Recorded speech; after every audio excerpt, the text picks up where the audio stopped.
So to understand where things stand tonight, we'd like to offer you some context to the relationship between Russia and Ukraine. Sarah Schuckman gives us the Cliff's Notes on a long, violent history and what changed today.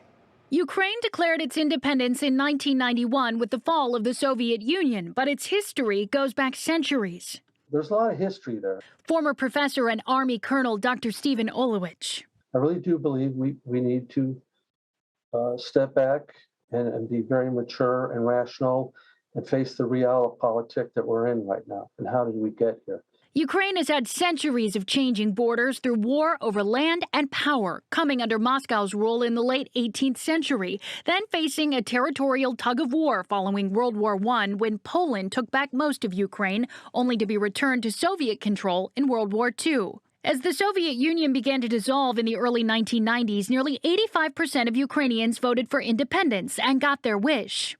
And unlike what Russian President Vladimir Putin says, most Ukrainians don't want to be back under Russian rule. There is still bitterness over the Great Famine in the early 1930s that led to the death of millions of Ukrainians. Ukrainians cannot forget because it's part of their family histories as well as the national history.